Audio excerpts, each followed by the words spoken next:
The airport manager's hand brushed the edge of the folded flag, a gesture meant to hurry the honor guard along.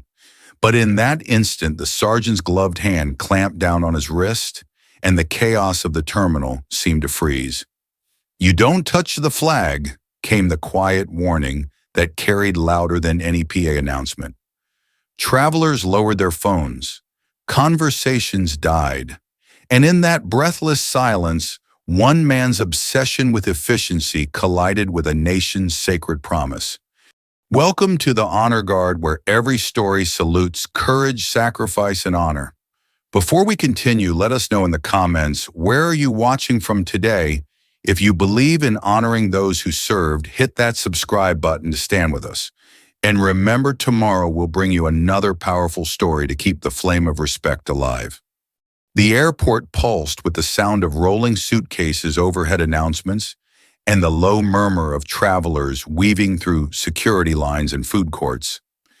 Outside, beyond the glass walls, a transport plane's engines rumbled as it taxied across the tarmac, its gray fuselage dull against the afternoon sun.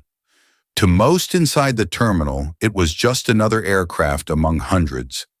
But to Sergeant Thomas Blake, it was the plane that carried his fallen brother home.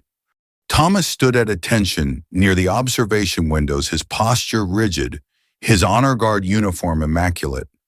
The white gloves, the polished shoes that reflected the harsh airport lighting the distinctive badge glinting over his heart. He wore them not as garments, but as vows.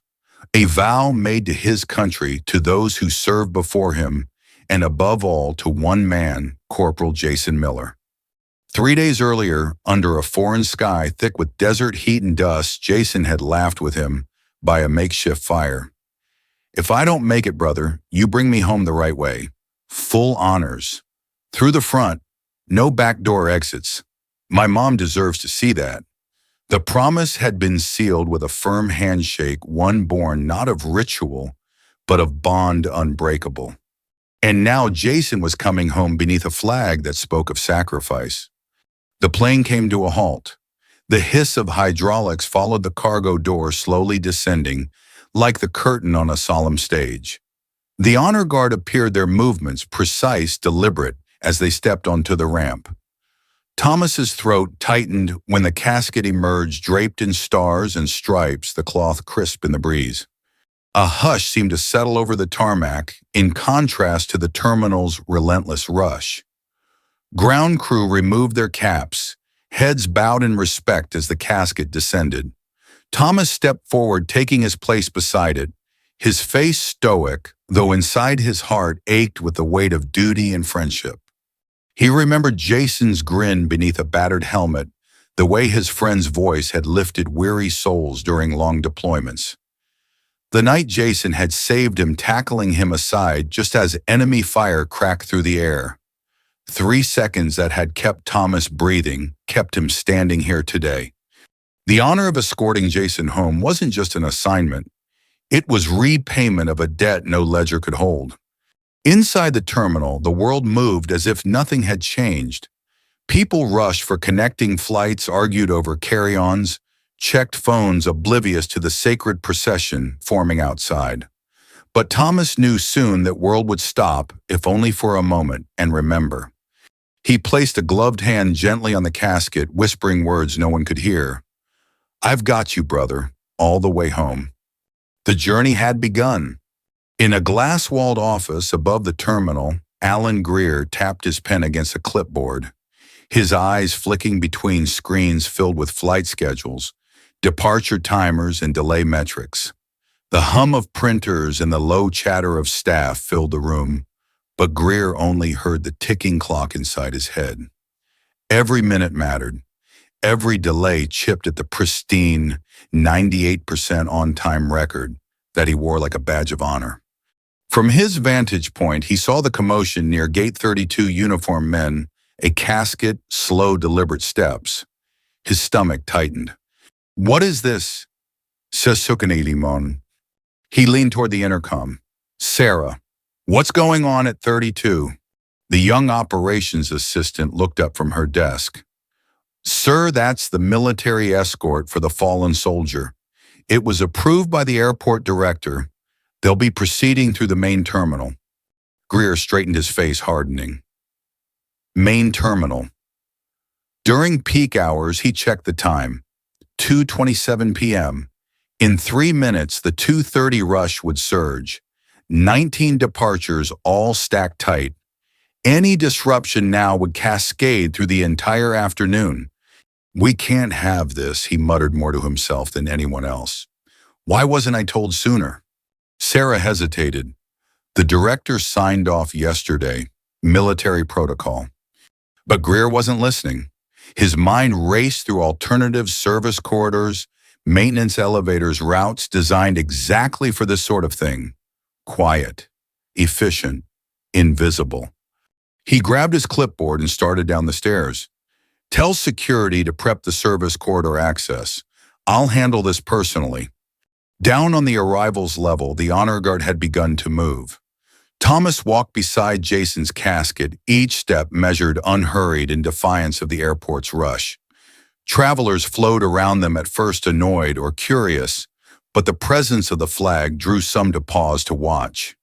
Thomas felt the tension between duty and disruption, the friction of sacred tradition meeting modern impatience. He stayed focused, head high, gaze steady.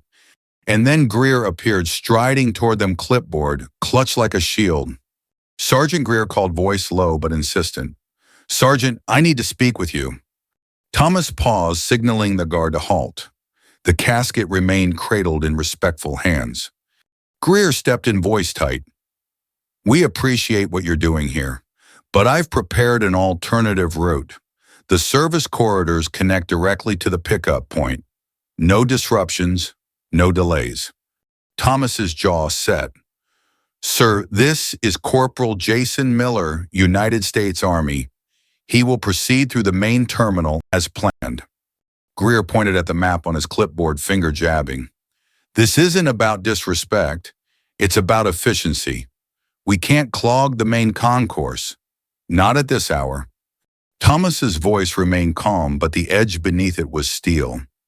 Sir, with respect, our fallen deserve full honors, not the back door. Greer flushed.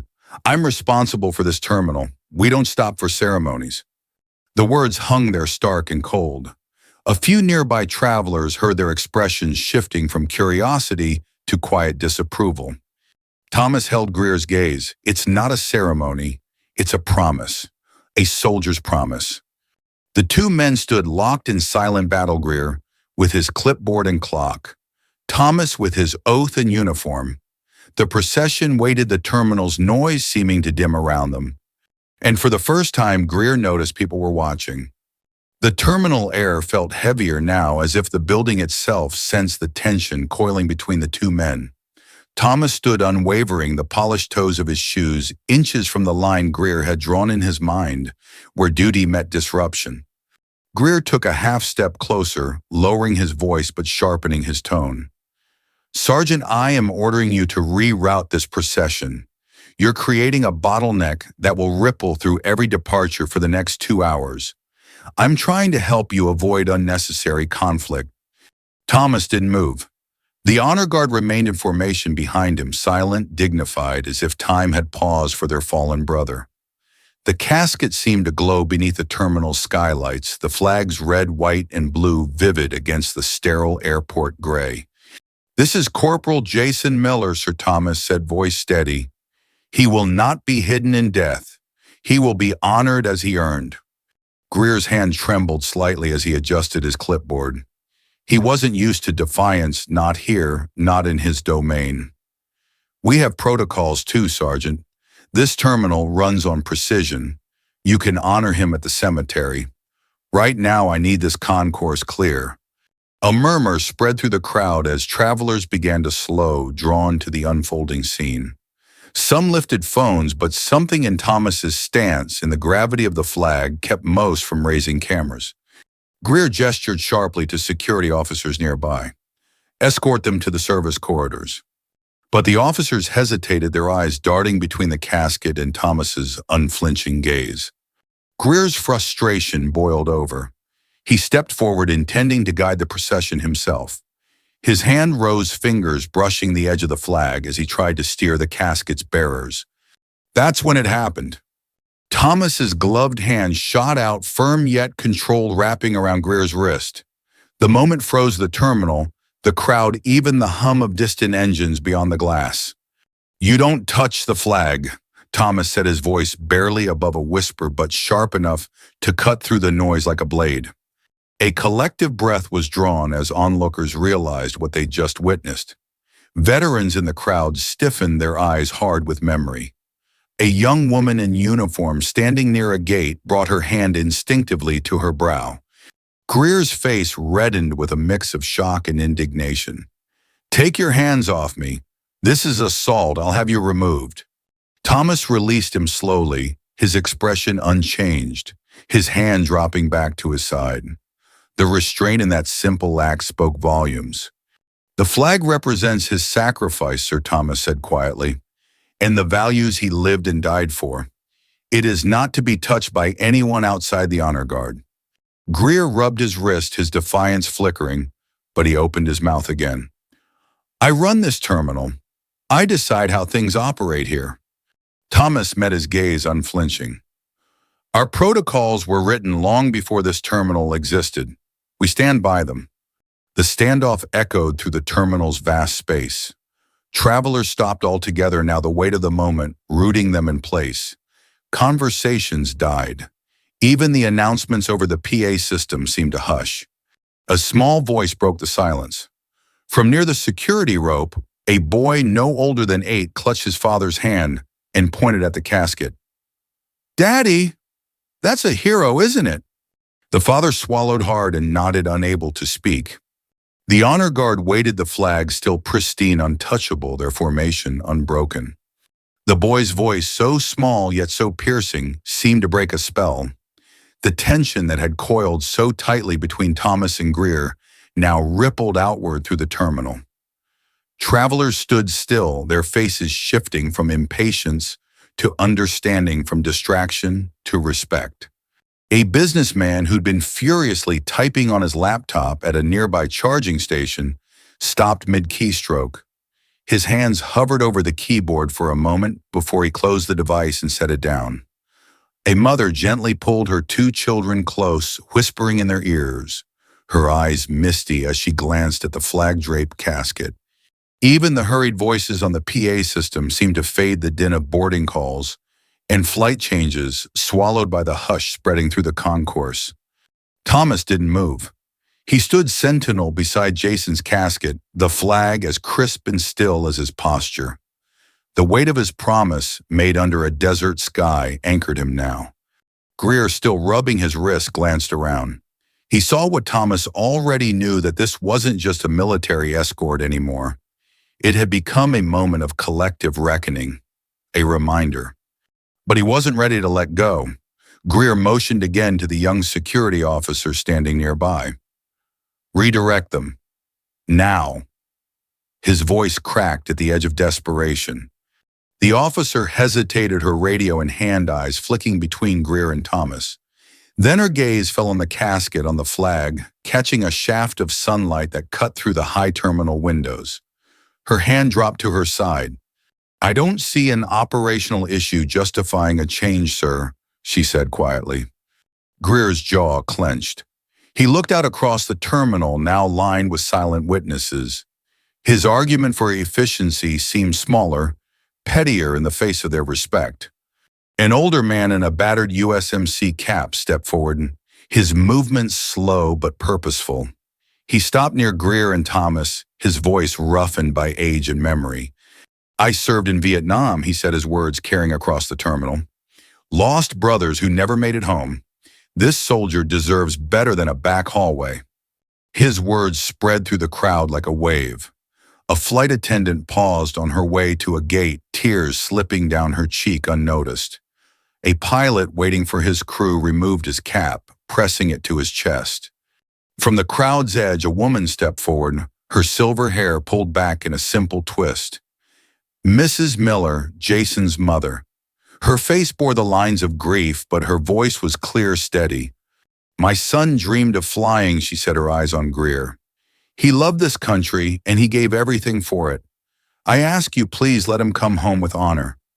Her words silenced even Greer's instinct to argue. He stared at her for a long-beat clipboard, forgotten at his side, before looking away. Thomas gave a small nod to Mrs. Miller, his expression softening for just a heartbeat. The honor guard remained still, but inside Thomas felt the tide had begun to turn.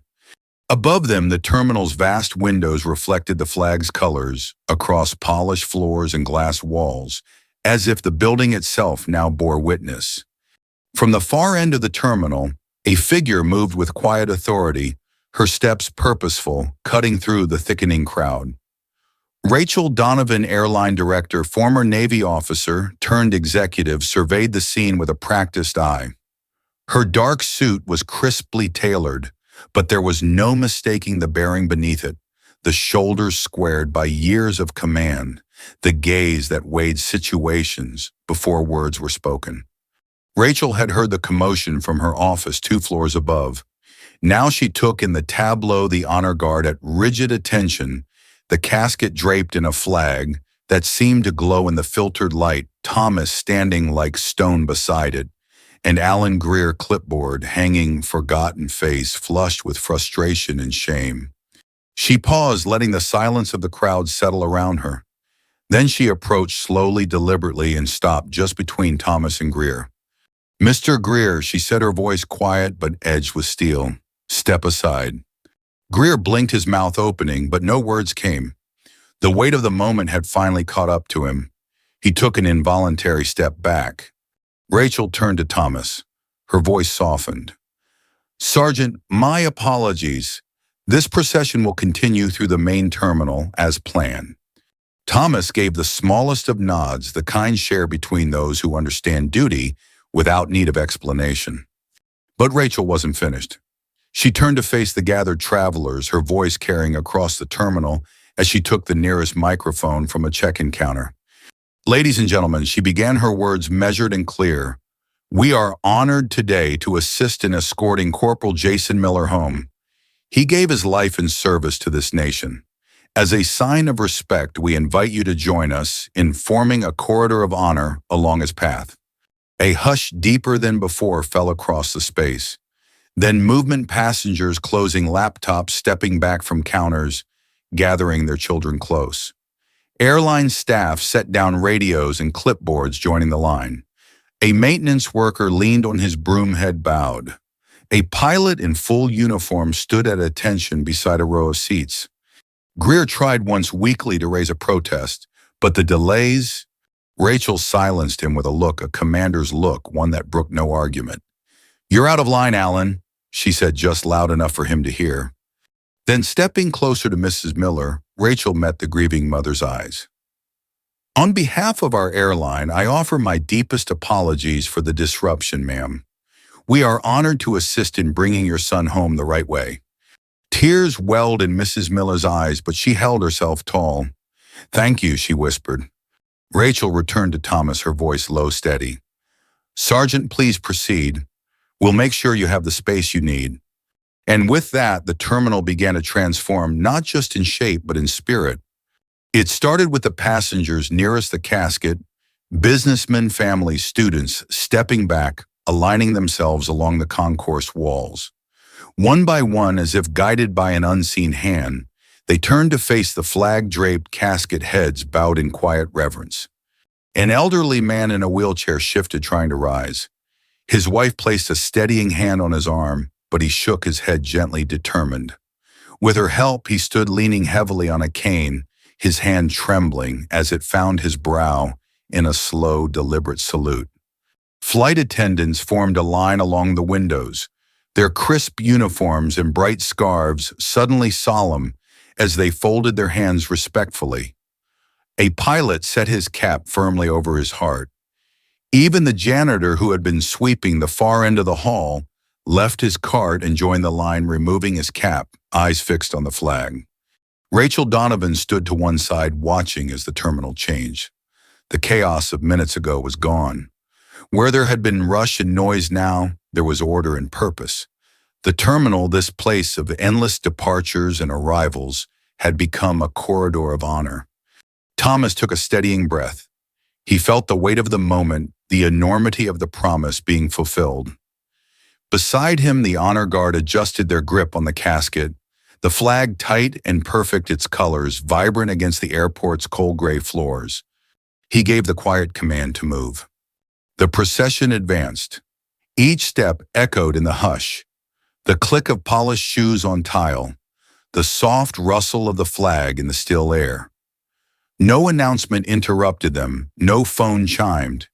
It was as if the airport itself had paused to witness.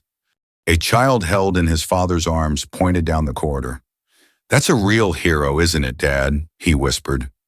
His father nodded, unable to speak past the tightness in his throat. As the procession moved, faces turned with them, following the slow, dignified march. Some travelers wiped tears. Others stood rigid, their posture reflecting a respect that words couldn't capture. Thomas kept his gaze forward, but he felt their presence, their silent support. The promise made beneath desert stars was being honored not just by him, but by everyone who now stood witness. When they reached the far doors leading to the waiting hearse, the corridor of honor remained intact. Not a soul moved, not a word was spoken. Only the flag, bright and steadfast, spoke for them all. Outside, the hearse waited, its black surface gleaming beneath the afternoon sun, the chrome polished so brightly it mirrored the flag's colors as the casket was borne toward it. The honor guard moved as one precise and reverent, placing Corporal Jason Miller's casket into the vehicle with the care given only to heroes. Thomas stood back, his white-gloved hands clasped behind him, his uniform now dusted faintly with the day's weight. He watched as the door of the hearse closed with a soft finality, sealing the promise he'd kept. Beside him, Mrs. Miller stepped forward, her grief worn openly, but with grace. She reached for Thomas's hand, her grip stronger than he expected. "You brought him home, right?" she said, her voice thick but steady, tears brimming, but not yet falling. Thomas nodded, once the only reply he could trust himself to give. Then, after a moment's pause, he reached into his breast pocket, pulling out a small, worn photograph, Jason and him, arms slung over each other's shoulders, grinning beneath a desert moon. He pressed it gently into Mrs. Miller's hand. "For you," he said softly, "so you can see him how I remember him." Mrs. Miller's fingers closed over the photo, and finally the tears slipped free. Emma, Jason's little sister, stepped forward, a single daisy clutched tight in her hand. With a quiet determination far beyond her years, she laid it on the casket's polished lid. "You're my hero, Jason," she whispered, her small voice carrying farther than she could know. Around them, travelers lingered at a respectful distance, watching in silence. Some wiped at their eyes. Others simply stood, heads bowed, humbled by what they had witnessed. Greer approached his clipboard, nowhere in sight. His posture no longer one of authority, but of apology. His voice was low, almost lost in the stillness. "Sergeant," he began, his throat tight, "I was wrong. I didn't understand." Thomas studied him, saw the sincerity in his eyes. After a moment, he gave a small nod, no words, just a quiet forgiveness. The hearse began to move slow and dignified, the flag in its window, the last thing to disappear down the long airport service road. Thomas stood at attention, his salute unwavering, until the vehicle was gone from sight. The terminal, so recently a place of noise and rush, remained quiet. Those who had formed the corridor of honor stood for a beat longer before returning, changed in some small way to their journeys. That night, Thomas returned to Arlington. The tomb of the unknown soldier awaited, and as the stars emerged over the city, he resumed his watch. 21 steps, a turn, a pause. 21 steps again. Each movement a reminder of promises made, promises kept, and the unbroken thread of duty that bound them all. In a world that often rushes past moments of meaning, some stand still, some remember, some honor. So the next time you pass through a terminal or see the flag folded tight over a hero's final journey, pause, stand tall, and remember.